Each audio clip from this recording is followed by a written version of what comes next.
Nagarjuna fitness ಬಹುತೇಕ ಮಂದಿಗೆ ಕುತೂಹಲ. ಟಾಲಿವುಡ್ ಮನ್ಮಥನಿಗೆ ಈಗ 66 ವರ್ಷ.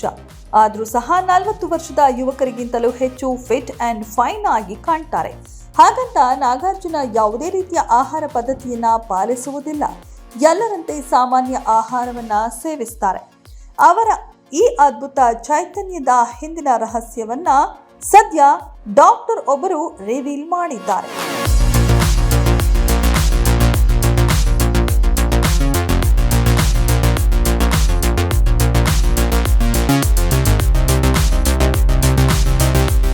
ನಾಗಾರ್ಜುನ ಎಂದಿಗೂ ಯುವ ನಟರನ್ನ ನಾಚಿಸುವಂತೆ ಕಾಣ್ತಾರೆ.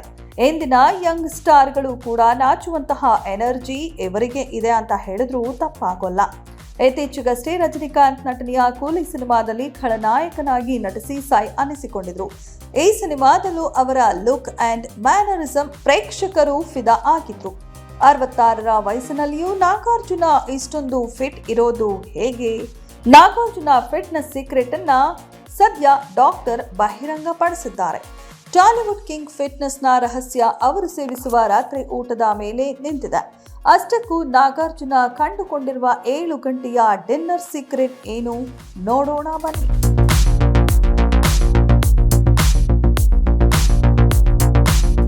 ನಾಗಾರ್ಜುನ ಅವರು ಪ್ರತಿದಿನ ರಾತ್ರಿ ಊಟವನ್ನ ಸಂಜೆ 7 ಗಂಟೆಯೊಳಗೆ ಮುಗಿಸ್ತಾರೆ. ಇದು ಇಂದು ನಿನ್ನೆಯಿಂದ ರೂಢಿಸಿಕೊಂಡು ಬಂದಿರುವ ಅಭ್ಯಾಸ ಅಲ್ಲ. ಹಲವು ವರ್ಷಗಳಿಂದ ಈ ಅಭ್ಯಾಸವನ್ನ ರೂಢಿ ಮಾಡಿಕೊಂಡು ಬಂದಿದ್ದಾರೆ. ಇದು ಅವರ ದೇಹಕ್ಕೆ ಮತ್ತು ಜೀರ್ಣಾಂಗ ವ್ಯವಸ್ಥೆಗೆ ಸರಿಯಾದ ಲಯವನ್ನ ನೀಡುತ್ತೆ. ಬೇಗನೆ ಊಟ ಮಾಡೋದ್ರಿಂದ ದೇಹಕ್ಕೆ ಆಹಾರವನ್ನ ಜೀರ್ಣಿಸಿಕೊಳ್ಳಲು ಸಾಕಷ್ಟು ಸಮಯ ಸಿಗುತ್ತೆ. ಇದು ಚಯಾಪಚಯ ಕ್ರಿಯೆಯನ್ನ ಉತ್ತಮಗೊಳಿಸುತ್ತೆ.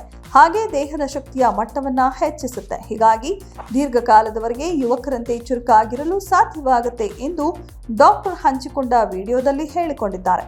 ಇನ್ನು ನಾಗಾರ್ಜುನ ಅವರು ರೂಢಿಸಿಕೊಂಡಿರುವ ಈ ಆರೋಗ್ಯಕರ ಅಭ್ಯಾಸ ಕೇವಲ ಫಿಟ್ನೆಸ್ಗಷ್ಟೇ ಅಲ್ಲ, ವಯಸ್ಸಾದಂತೆ ಕಾಣುವುದನ್ನ ಕೂಡ ತಡೆಯುತ್ತೆ. ದೇಹದ ಆರೋಗ್ಯವನ್ನ ಕಾಪಾಡಿಕೊಳ್ಳಲು ಸಹಾಯ ಮಾಡುತ್ತೆ.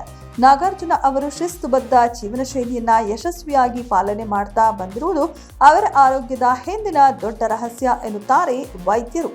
ಸೂರ್ಯ ಮುಳುಗಿದ ನಂತರ ನಮ್ಮ ಜೀರ್ಣಾಂಗ ವ್ಯವಸ್ಥೆಯು ನಿಧಾನವಾಗುವುದರಿಂದ ಈ ಅಭ್ಯಾಸವು ಅತ್ಯಂತ ಸಹಕಾರಿ ಅಂತ ತಜ್ಞರು ಅಭಿಪ್ರಾಯಪಟ್ಟಿದ್ದಾರೆ.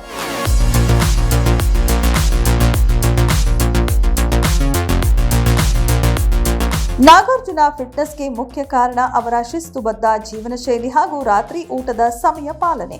ತಡವಾಗಿ ಊಟ ಮಾಡಿದಾಗ ದೇಹವು ಮಲಗುವ ಸಮಯದಲ್ಲೂ ಜೀರ್ಣಾಂಗ ಕ್ರಿಯೆಗಾಗಿ ಶ್ರಮಿಸಬೇಕಾಗತ್ತೆ. ಇದು ರಕ್ತದಲ್ಲಿನ ಸಕ್ಕರೆ ಮತ್ತು ಇನ್ಸುಲಿನ್ ಮಟ್ಟವನ್ನ ಹೆಚ್ಚು ಮಾಡುತ್ತೆ. ಚಯಾಪಚಯ ಕ್ರಿಯೆಯ ದಕ್ಷತೆಯನ್ನ ಕಡಿಮೆ ಮಾಡಿ ಕೊಬ್ಬಿನ ಶೇಖರಣೆ ಹೆಚ್ಚಾಗಲು ಕಾರಣ ಕೂಡ ಆಗತ್ತೆ. ಇದರಿಂದ ತೂಕ ಹೆಚ್ಚಳ, ಜೀರ್ಣಾಂಗ ವ್ಯವಸ್ಥೆಗಳು ಸಮಸ್ಯೆಗಳು ಮತ್ತು ಆಯಾಸದಂತಹ ತೊಂದರೆಗಳು ಎದುರಾಗುತ್ತವೆ.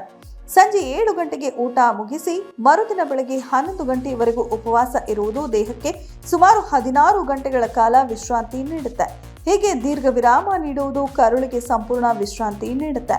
ಇದರಿಂದ ಜೀರ್ಣಕ್ರಿಯೆ ಸುಧಾರಣೆಯಾಗುತ್ತೆ. ಹಾಗೆ ವಿಷಕಾರಿ ಅಂಶಗಳನ್ನು ಹೊರಹಾಕಲು ಸಹಾಯ ಮಾಡುತ್ತೆ ಎನ್ನುತ್ತಾರೆ ಡಾಕ್ಟರ್. ಇನ್ನು ನಾಗಾರ್ಜುನ ಅವರ ಜೀವನ ಶೈಲಿಯು ಪ್ರತಿಯೊಬ್ಬರಿಗೂ ಒಂದು ಪ್ರೇರಣೆ. ಆರೋಗ್ಯ ಕಾಪಾಡಿಕೊಳ್ಳುವುದಕ್ಕೆ ಹಾಗೂ ವಯಸ್ಸಾಗುವುದನ್ನು ತಡೆಗಟ್ಟುವುದಕ್ಕೆ ಸರಳ ಆಹಾರದಿಂದ ಸಾಧ್ಯ ಅನ್ನೋದಕ್ಕೆ ನಾಗಾರ್ಜುನ ಅವರೇ ಉದಾಹರಣೆ ಅಂತ ಹೇಳಿದ್ರೂ ತಪ್ಪಾಗೋದಿಲ್ಲ.